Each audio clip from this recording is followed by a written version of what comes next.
For the last 8 years, the Mario Kart franchise has sort of been in a weird position. Ever since Mario Kart 8 released, and the expansion pass by extension, it's hard to argue against the idea that Mario Kart 8 Deluxe is the definitive Mario game. I mean, you have a grand total of 96 tracks, the course gameplay never felt more refined, and so many courses feel truly special and unique from one another. Besides the multiplayer being a miserable experience to try to play online with friends, it's hard to envision how Mario Kart can really take its series further beyond what it was already doing. How can Mario Kart really evolve this formula? And the answer is that you don't. You give up and do what every other franchise does when they run out of novel ideas.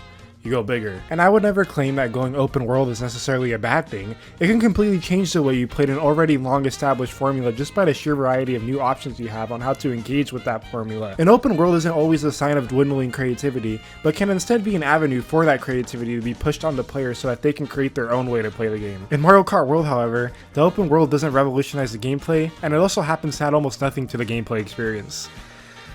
But I really don't want to start off this video super negatively, so I'm going to talk about the various things I did like about the game, because there is a lot to like about basically everything except the open world. Something you'll hear in a lot of these videos is how beautiful the game looks, and that's absolutely true. The visuals are crisp and finally feel modern due to the 1440p resolution with a complete locked 60 frames per second. The lighting and general art direction here is the best we've ever seen from a first party Nintendo game, excluding something like Xenoblade, and the overall design of the open world is absolutely lovely, even if it looks strangely familiar. The music might also be the best music that Nintendo has ever given us in the game. There's so many neat Easter eggs and old songs that are remixed to fit the new era, and it was just so cool driving through the map and hearing different songs even in the same areas so it doesn't get repetitive. I would get so happy just hearing one of my favorite songs out of Mario somewhere in the game. I'm happy to see a focus on great music again when I feel like the Switch 1 catalog had music that felt a little less iconic compared to previous Nintendo generations. Hopefully this is more of a return to form in that aspect, and we'll continue to see great music going forward. It just feels like every single song you can think of is probably in this game somewhere, and the game itself and its presentation of the Mario universe and the Mario world feels like a celebration of its entire history and its characters, and I really love that. There's so much detail put into every course, animation, character, that despite the various problems I have with the game, it does truly feel like a labor of love. Basically nothing of this game feels like they phoned it in, and I'm glad to see Nintendo maintain that quality going into the new generation, for the most part. I also really love that they gave so many different characters all the different outfits to add more variety. I only wish there were more outfits actually, and if the character selection screen wasn't so damn cluttered with all the variants of the same character. Mario Kart 8 already had this idea down, and I don't know why they messed it up here. And again, I just really wish that every single character had as much outfits as Peach. Peach has a lot of amazing outfits, and then Pauline only has like 2. And despite the fact that this game is forced to be in a seamless open world, the maps still feel as distinct as ever, which was really my primary worry going into an open world Mario Kart. None of the courses themselves really feel repetitive in any way, at least to me, and I'm pretty happy about that. Obviously, I can't discuss each individual course, but if I had to talk about one, it would absolutely be Rainbow Road. The music is legendary, and visually it's just beautiful. I love how it takes place above the clouds and you have to sort of fly into it from Peach Stadium, and as you race through it, it feels like you're playing through 3 different variations of Rainbow Road instead of just lapping around the same one. It's by far the best Rainbow Road in the entire franchise in my opinion, and the best map in this entire game. It's truly a visual spectacle, and it's not the only one. Now obviously music, visuals, characters, and all that is great, but it's pointless if the game itself is bad. But it's actually really fun, which is no surprise. When I saw the inclusion of wall riding and rail riding, I kind of wrote it off as just a gimmick, but after seeing what you can do with them once you get better at the game and learn the maps, I'm completely on board, and have been doing my best to actively understand how they work and how to use them. I don't really get it yet, so I don't have a lot of footage of me doing it, but I have been practicing a lot because I have seen some cool clips on social media of people getting really great shortcuts being able to do them. What seemed like just a small gameplay addition on the surface, I think really added depth to the pre-established Mario Kart gameplay loop that we were all so used to, and it raises the skill ceiling by a significant margin, but this obviously is something we'll have to see develop as people keep playing the game. 24 players is also a big change that works generally well, but it also tends to stray into chaos often due to just how many players there are at a given time. Items are everywhere, and it feels like if you are stuck in the middle of the race, you're just gonna have a bad time with all the items just being all over the place and knocking you out constantly. I can't say I love or hate this change, it just makes for a more chaotic experience than 8 Deluxe, which generally felt more toned down. Maybe going back to one item at a time could have helped with this, but I'm fine with how it is right now. Although I can't say if the gameplay is better or worse than 8 Deluxe, what I can tell you is that it's still very solid and it's a ton of fun, but it's not without its problems. As many of you may know, the gimmick of the open world ties heavily into the entire game, and this is seen in the Grand Prix as well. Instead of teleporting you to your next track like before, you instead have to drive through the open world itself. When I first heard of this change, I was ecstatic if I'm being perfectly honest. It felt like an exciting way to use the open world in a way that would genuinely complement the game and make it more seamless. But unfortunately, the execution is kind of horrible. At least for the Grand grand perks, going to the next track isn't exactly seamless. You still have to stop the race and load into the next one just like the previous game and look through all the menus. And the intersections themselves are basically just a straight line with curves, which really highlights how dull the open world itself is designed. The tracks themselves and the areas around them are great, sure, but getting there is often just a straight road, and being able to use some of the vehicles like the truck, or the UFO, or the helicopter would have helped a lot in this aspect, but I haven't seen any yet, and I already have like 20 hours in the game. Without these vehicles or the use of the wall run mechanic, these roads just feel like a straight line with nothing of value to do. And this wouldn't be so bad, but then there's an even bigger problem that the game spends the majority of the quote-unquote race time on the intermission track. With the exception of the first selection in the perks list, you only race around the actual track once, meaning that each race in the perks is spent in these lame-ass intermission tracks. Typically 2 out of the 3 laps is just going in a straight line, and it's just like, why? Again, at first this was a cool experience to get from point A to point B, but after playing the tracks a few times, driving across the world in what is essentially just a straight line gets super old.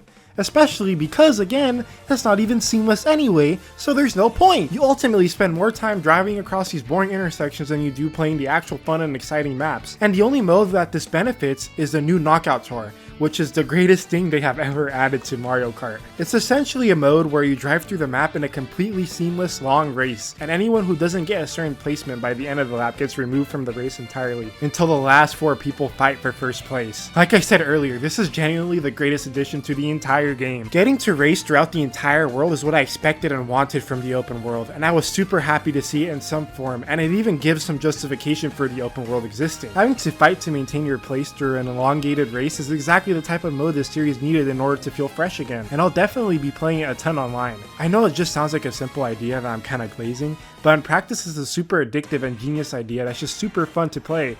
But with all that being said, it's time I address the elephant in the room.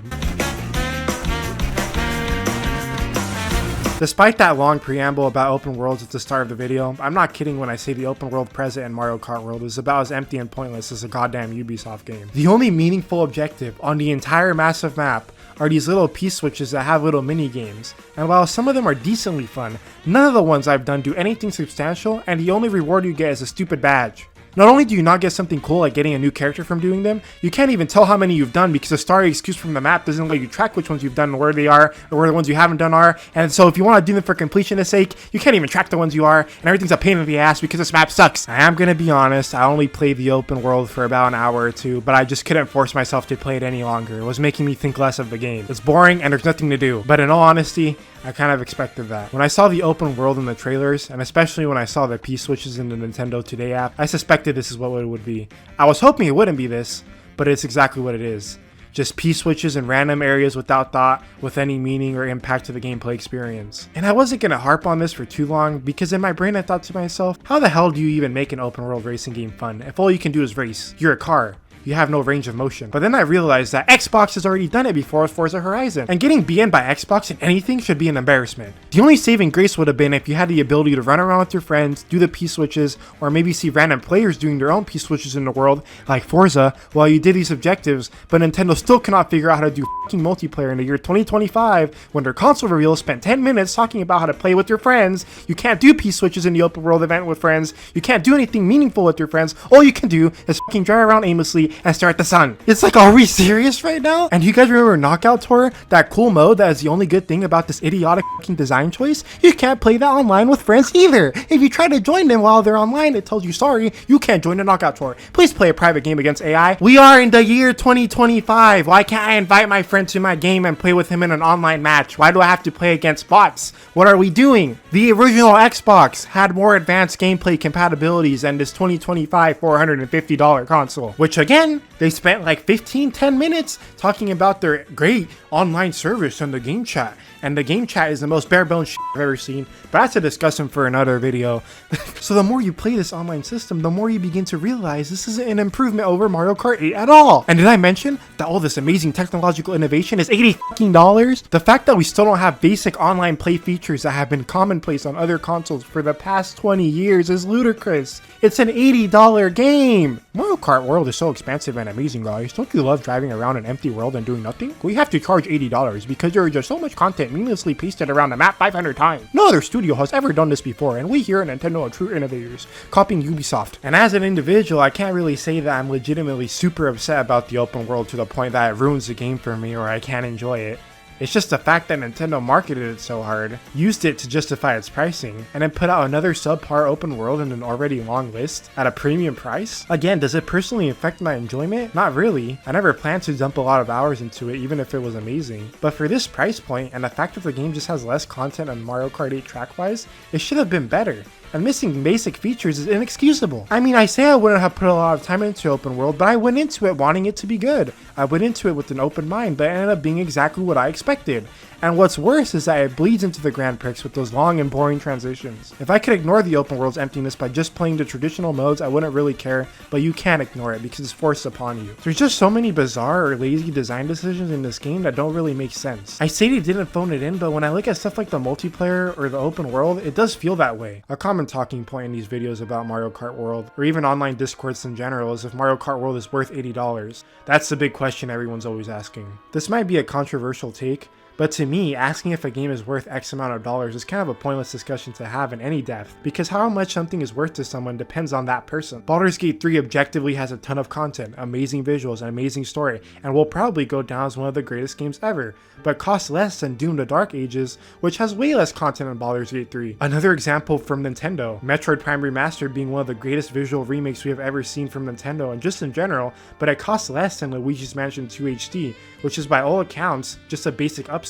So like I said, pricing in video games is always going to be a very subjective conversation for everyone, and it's always going to come down to how much you like that game and what value you think you're going to get out of it. But pricing semantics aside, I do believe that if a game is full price, it should have everything you should expect the game to have, and it should do it well, and it should be there on the day it releases. And to Nintendo's credit, they're usually very great with that. With the exception of the accursed game series, Nintendo consistently puts out games that are feature complete at launch and typically do everything they set out to do pretty well. It's just so surprising to me that this is their first $80 game, the first Mario Kart game in over 11 years, the game they decided to market and launch the console with, and it's still missing basic features like a true multiplayer for the open world, which was a selling point by the way, an actual online queue system with friends, something consoles have been doing for decades, and a good content-filled open world that was at the forefront of every piece of material for this game. In spite of all of that, I still love this game. I've had an absolute blast playing it, and it just sucks that there's a whole bunch of tiny issues that could have been easily fixed. I feel like with the exception of the transitions, these are all things that can be fixed in future patches, but with Nintendo's history, I just don't expect them to fix it. And I have a lot of problems with the game we're stuck with, but I still stand by all the positive things I had to say, and I'll continue to play this game for years to come. It's still absolutely a game worth playing, and I'm so happy to finally not be playing Mario Kart 8 Deluxe after so long. It doesn't feel like Mario Kart 8 Deluxe, it feels like a new experience, and I'm really happy about that, if nothing else. It just failed to meet my expectations on what the game truly needed to be the best version of all it was trying to be. And I know some people might say that my expectations might have been too high, but I'm not the one who set them. Nintendo did.